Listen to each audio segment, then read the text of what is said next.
Hi everyone, it's Keela here for Soy and Shea, and thank you so much for joining me for today's soap making video. And if you've been around for a while, you know that each month I ask my patrons to give me ideas for a soap design challenge. I usually give them a theme and then let them make the suggestions. For this month I asked for a technique that they'd like to see me incorporate into a soap. Well, to be honest, it was actually the November suggestion. This is coming out in December, and the reason for that is because the suggestion really was a bit of a challenge to me, and it's taken me a little while to get it done, but we've got it out for today.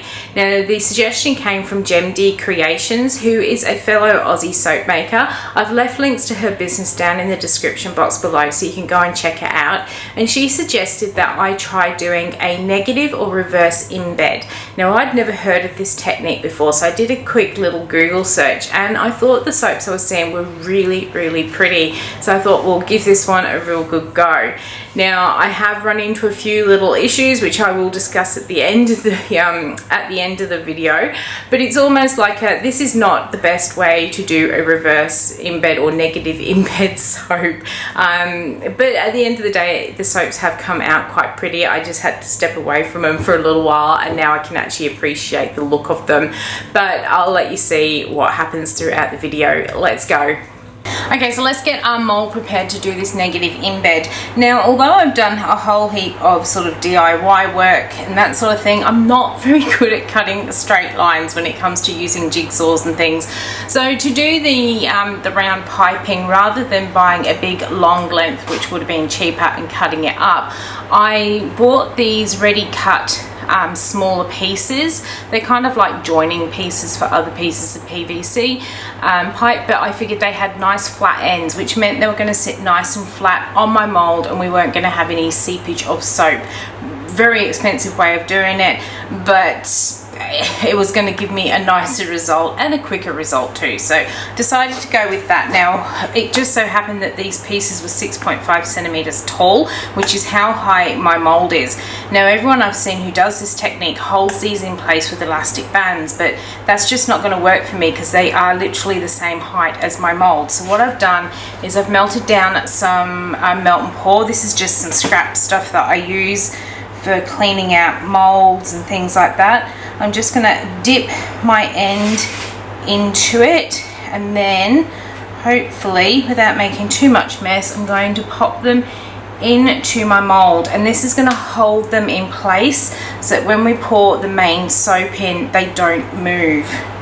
So let me get all these in, hopefully get that top crust off, and this will be a bit easier.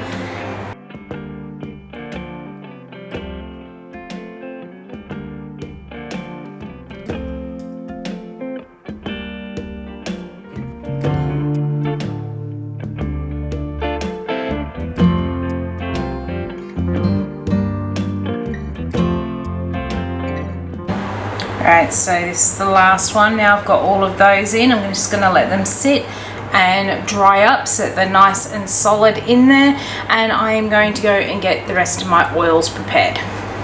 Alright, so the next part of this soap is a two-step process. We're going to pour the soap that is going to surround the PVC pipes first. So I have got my oils and my lye water. Now what I did is I worked out how much soap I would need to fill up one of those PVC pipe holes, and then I multiplied it by 6 and worked out how much oil I needed to fill up what was going to be the holes left in the soap. I worked out they were going to need 650 grams worth of soaping oil, so I took that off my main batch, and in here I have now got 1,120 grams, I believe it was, and I've got the appropriate amount of lye water here. I'm going to keep my base very simple. I'm going to keep the outside of it white, so I'm going to put in my titanium dioxide in there. I'm also going to put my fragrance in now as well, which we're using Pink Lemonade from Off of the Fragrance Shed. It says it's untested, so we'll see how it goes, but I know that most of the Pink Lemonade fragrances out there on the market are really good in soap. This one smells absolutely amazing. It's probably one of the best pink lemonades I have smelled in a long time, and it has some real strong strawberry notes coming out of it as well. I really like this one. So I've poured that in there. I'm going to give that a little bit of a mix just to incorporate it. I'm going to pour in our lye water, and then I'm going to pour it into the mold.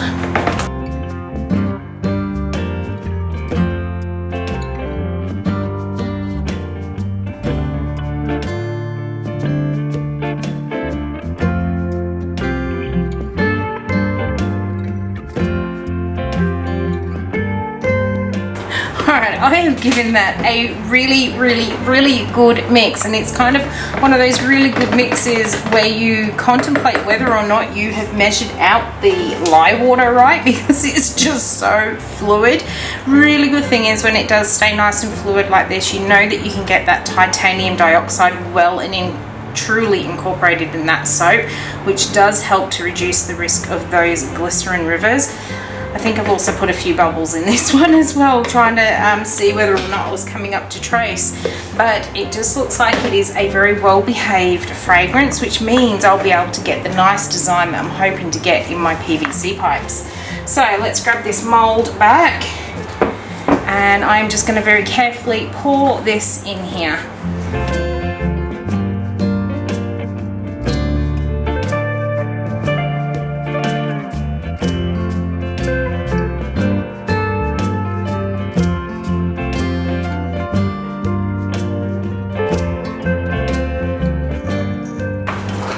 Alright, so I've got all the soap in the mold.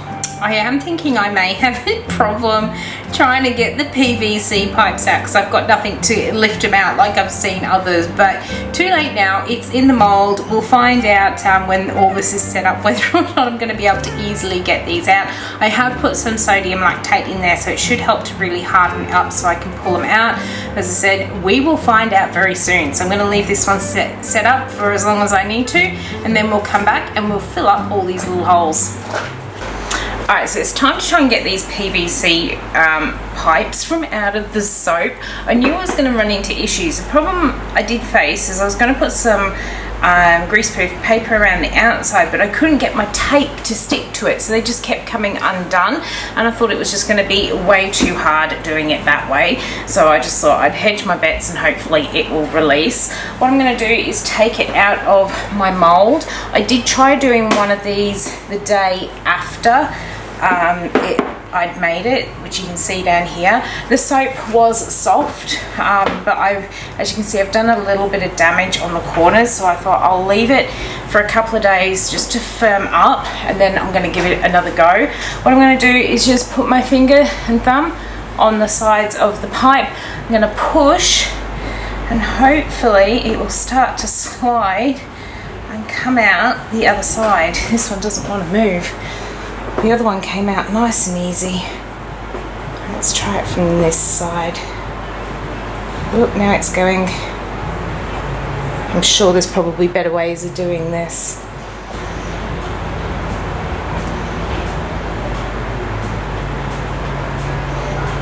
Alright, it is coming out. So I've got it so far out this side. Let's see if we can start to pull the rest out.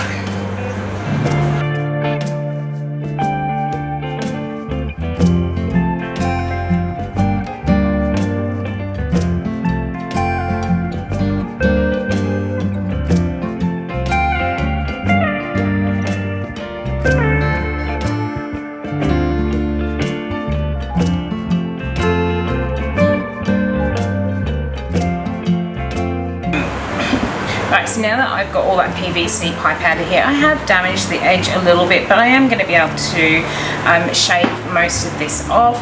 I have also given the bottom of it just a little bit of cleanup to get rid of some of that melt and pour that was in the bottom, and all I'm going to do now is drop it back into my mold, and I'm going to go and get the rest of my oils ready, and we're going to start filling these holes up.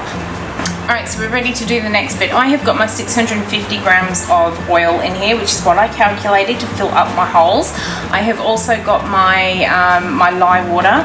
For the colours, I'll be using some Wellington, and I also have in this one here some cerise, and then I'll also use a little bit of white as well. And then once I've got all this mixed up, I'll split it out for those colours, add in the fragrance, and then we're going to pour it in just almost like a faux funnel pour into the center of each of those holes. So hopefully we'll get a really interesting pattern.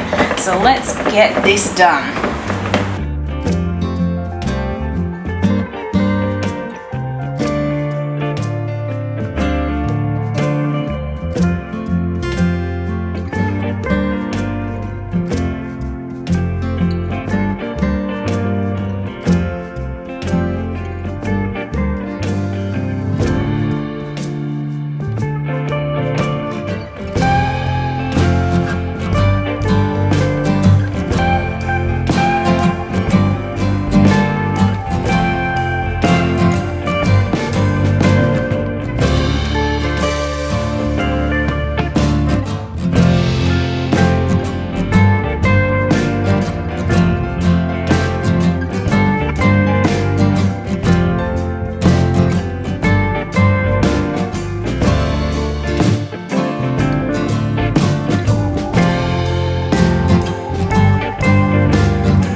Okay, so that one is now all in the mold. It did thicken up on me towards the end there, but I've given it a really good knockdown. Hopefully we've got some really interesting patterns. I am going to cut a couple of these, so we cut them across that way, and then we'll also cut some of the bars so that they go our regular sort of way and see what different patterns we get throughout. We'll be back very shortly and we'll take a look. Alright, so it's the next day. We're going to get this one unmolded. I'm really hoping this is going to work. I can see it's pulled away from the edge down here a little bit, but I'm hoping that the bottom layer may be really stuck well. So let's get it out of our mold first. And that's the reason I put ribbon in the bottom of all my molds. Just makes it easier to lift out. I find when you push your thumbs in the holes that are in the bottom of these molds that you kind of dent the bottom of the soaps. So I started putting the ribbon in, and it just makes it so much easier to get out. So I'm gonna give that little gentle tug. So basically when I cut this, I will be shaving off the bottom and the top of this one. What we're first of all gonna do is gonna grab our single bar cutter, which is here. I am going to cut myself a slither off the end. Because we're absolutely butchering the end of this soap. You know, sometimes there is soaps that you just struggle with. I think this is it. Everything about this soap I have just absolutely struggled with. So it's definitely a video of how not to make a reverse embed soap. Right, so we've got the end cut off, and we should hopefully now have a nice bar. I'm going to slide it across to my mark on here. So I'm going to cut them at 6.5 blocks. Also, I'm not going to do them all this way because I want to see what difference we can have. So we've got one, and we'll cut two like this to start with. And there's the second one. Well, let's do three this way, shall we? And I think that will give us about half a bar. Slide it down. Ooh, and through we go. Oh, that should be interesting. Alright, so I'm going to do these three one way. These ones I'm going to save, and I'm going to cut on the cutter the normal way. So we'll put that bit to one side. Alright, so I have got Ida out to cut the rest of these bars. Let's just pop that over there. Battery's starting to run low, so we'll have to go through this a little bit quicker. So let's open up Ida. I'm gonna line it up. I'm only gonna get 2 soaps out of each of these blocks, which is why I'm not gonna cut my whole bar this way, because I think I'm gonna end up with an awful lot of waste, or at least samples anyway. So they're the ends, and then let's see that. Ooh, oh wow, I do like the inside of that. For all the grief this has caused me, I really like the inside of that. That's really pretty. And that's the other sort of sides. That's not so interesting, but that's definitely nice that way. Let's grab another one. Oh, she's got a squeak to her today. Let's line this up that way and cut through.